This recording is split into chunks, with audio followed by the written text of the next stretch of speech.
Nicolai paradox, nonlinear semi-simple half bifurcation. Okay. Please. So, thank you, Mr. Chairman. Good morning, everybody. What I'm going to present is a work developed with Professor Luongo. As you can see, my talk is entitled Pushing Over the Nicolai Paradox, the Nonlinear Semi-Simple Hopf Bifurcation. This is the outline of my talk. I will start with a brief introduction to the problem.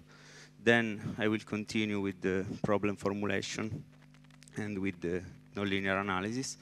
And finally, I will conclude by drawing some conclusions and perspectives.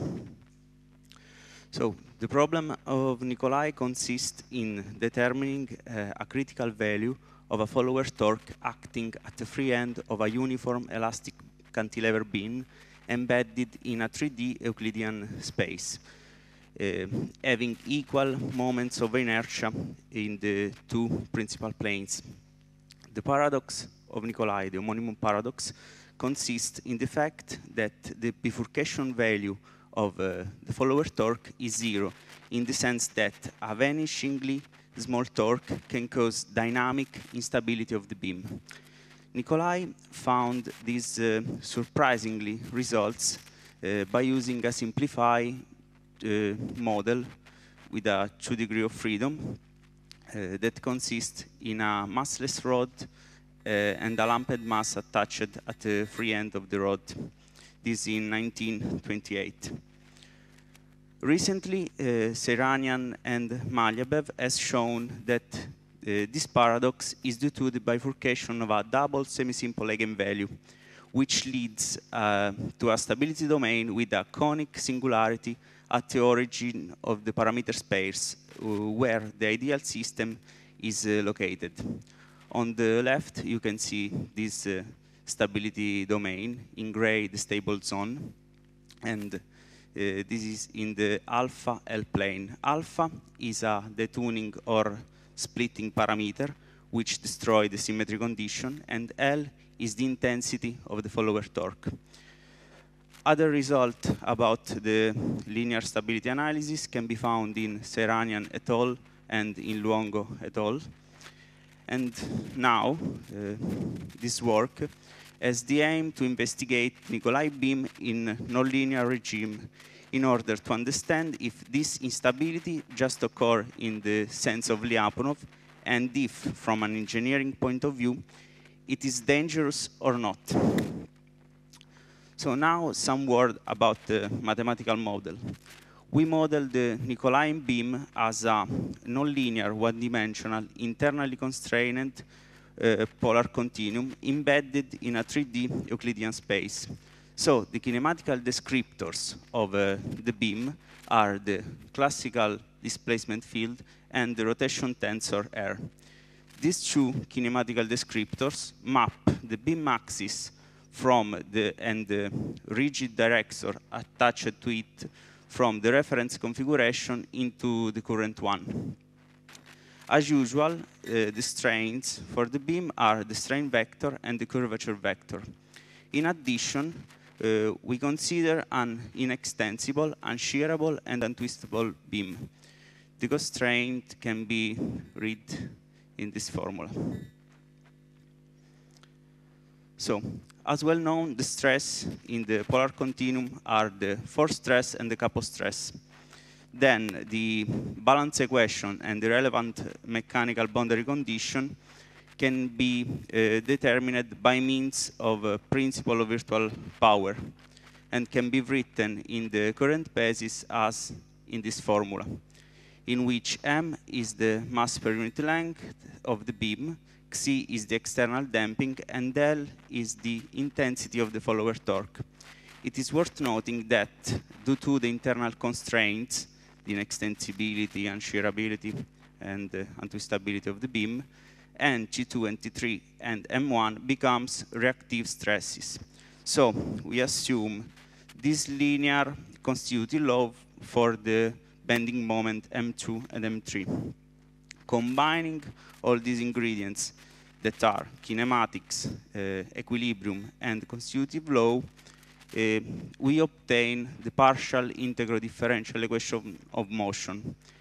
This equation expanded up to the third order and in non-dimensional form reads in this way. As you can see, the follower torque realizes a coupling between the two equations, a coupling of a skew-symmetric type. The f function stands for the nonlinearity. These are trilinear functions in their argument and are nonlinearity or the elastic and inertial type. In analogous way, the mechanical boundary condition, and in this last line, the geometrical boundary condition for the cantilever beam. So as a first approach, we discretize this continuous model by means of a Galerkin method. Then the unknown displacement field are expressed as a linear combination of a two unknown time-dependent amplitude and two known space-dependent trial function. We assume for trial function the modes of the cantilever beams. Then, applying the method, is possible to obtain, we obtain this ordinary differential equation, where CL, C1, C2, and so on are numerical coefficients. So, in order to obtain the bifurcation equation for the semisimple Hopf bifurcation, we apply the multiple scale method. In this sense, we expand the geometrical characteristic of the beam in series of alpha, where alpha is the tuning parameter. When alpha is equal to 0, we are in the semisimple case. Then exist two coincident eigenvalues with two independent eigenvectors. So we rescale the unknown function as epsilon 1 over 2 and the parameter as epsilon, where epsilon is a perturbation parameter here introduced at the end of procedure reabsorbed. So we introduce, as usual, a different time scale, and we expand the unknowns in the integer series of epsilon. So substituting all this information in the equation of motion, we obtain these perturbation equations.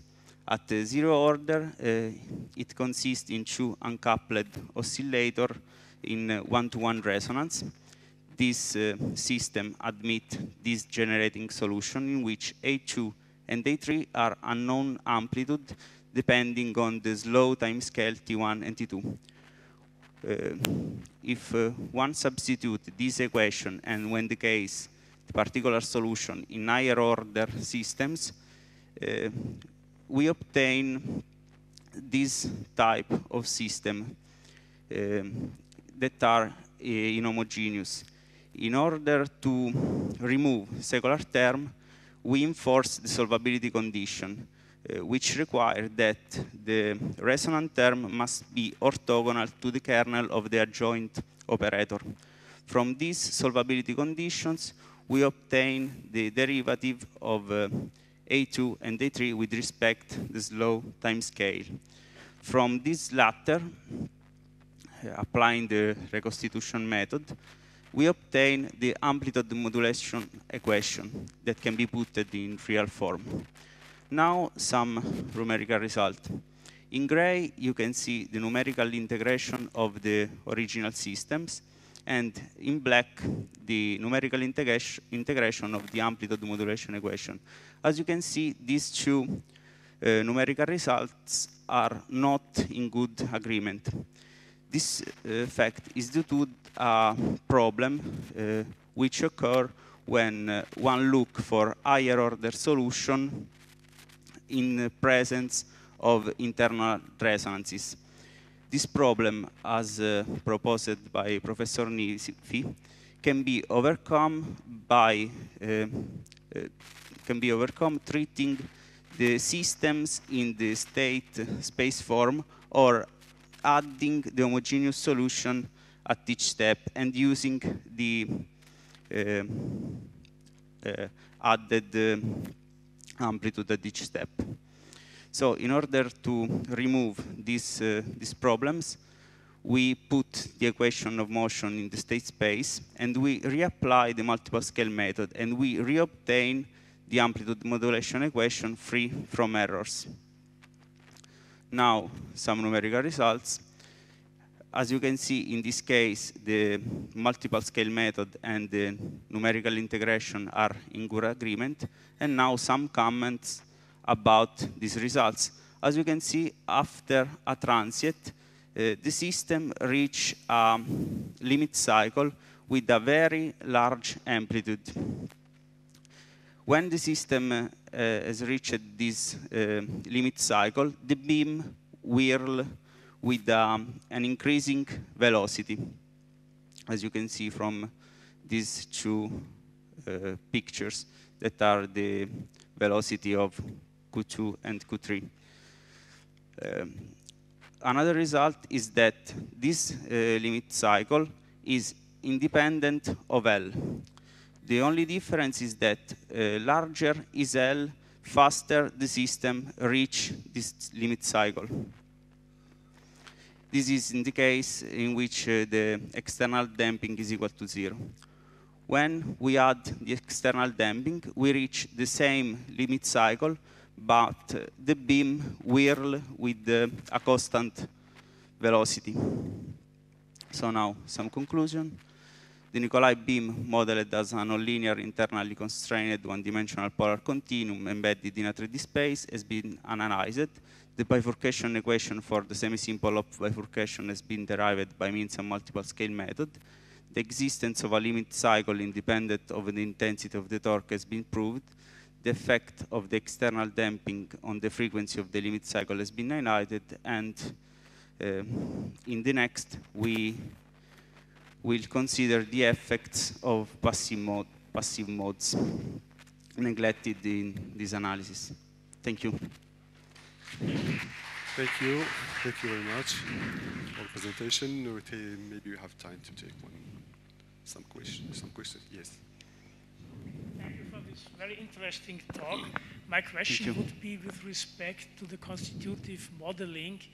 Yes. You said the moments proportional to what you denoted as kappa.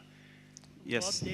What are those kappas? Kappa is the curvature of the beam. So I wonder a little bit, because in his work on large deformation rods, Eric Reisner has shown that one should not use the usual curvature term there, but some derivations of angles with respect to the axial coordinate in the reference configuration. Doing so may lead to some problems. I'm not sure that this is of effect in your formulation, but okay. You look in the original three-dimensional rod work of Eric Reisner. Thank you. Thank you. I will consider this aspect in the next work. Yes. Please. I have been looking at paradoxes, and my impression and feeling is that the paradoxes come from quite improper modeling, actually. So what is really happening? Classical example is Pan-Levy. If you add elasticity, basically, to the rod, you're gone with all the paradoxes. So the paradoxes quite often are coming from the fact that not the right mathematical model is being used. Of course, you see the effect in this case, large ring cycle and so on. But if you use the proper constitutive modeling, that should not. There's no margin mechanics. I don't believe in that. Thank you for the observation.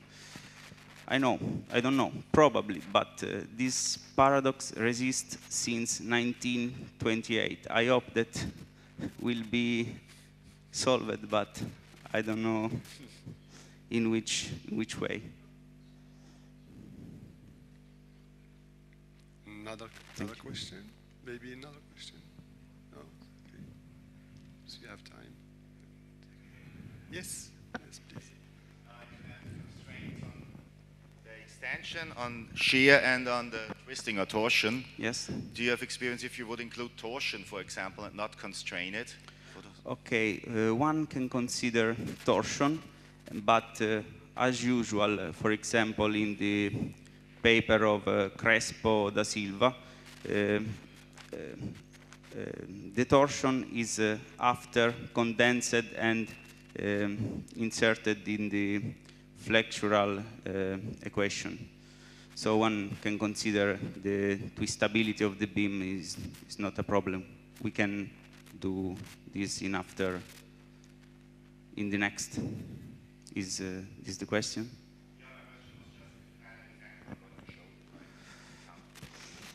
I don't know.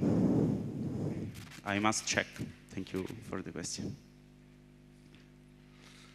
Another question in the audience? So, thank you. Thank you.